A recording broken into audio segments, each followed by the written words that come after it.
Zeno's famous paradox of Achilles and the tortoise focuses in on the hero of the Trojan War, Achilles. This famous warrior is engaged in a race with a slow-footed tortoise who is granted a 100-meter head start. Initially, Achilles thinks that he will make easy work of the tortoise, but a problem arises when he tries. Achilles starts running, eventually catching up to the position of the tortoise in a certain amount of time. But in that time, the tortoise has moved an additional 5 meters. Now, Achilles is behind by 5 meters, and he moves ahead to try to close the gap. In the time he does this, the tortoise has moved another 1 meter. This continues to happen, and the gap continues to get smaller and smaller. But yet, Achilles is never able to overtake the tortoise. We obviously know that Achilles could overtake the tortoise, but it seems that the situation proposed by the paradox is also fully plausible. It might be easy to dismiss the paradox as philosophical nonsense, but understanding it presents an interesting look into the mathematical principle of divergence. As we seek to wrap our minds around the paradox, we first have to understand that the argument is sort of a complicated trick.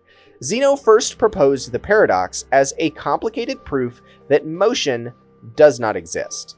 In other words, that we should try to deny the principle of motion, which sounds absolutely absurd. But the paradox reveals an obvious disconnect between how we perceive the world and how the world actually works. Nonetheless, motion exists, but the paradox reveals that explaining how motion works isn't quite as simple as we may think. The entire paradox is rooted in the idea that there is an infinite number of gaps that Achilles must make up, meaning that he will be infinitely stuck behind the tortoise. The thing is, not all infinities are created alike. Infinity is essentially a series of numbers, and there are two kinds of series: divergent and convergent series. The series presented in the paradox starts with 100, then shrinks to 5, then to 1, then maybe to 1/2, and so on.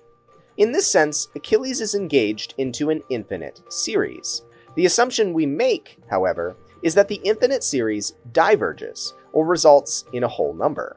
The series 1, 2, 3, 4, and so on diverges as it equals infinity.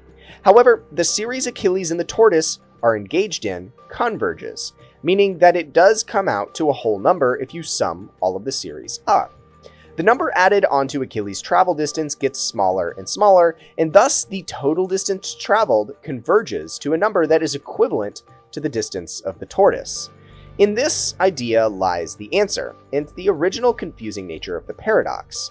If we interpret the initial paradox as a suggestion of a divergent series equating to infinity, then Achilles will never catch the tortoise. However, when we understand that the series of the paradox is convergent, we see that the mathematical and logical model of the paradox eventually matches up with our view that Achilles will overtake the tortoise and win the race.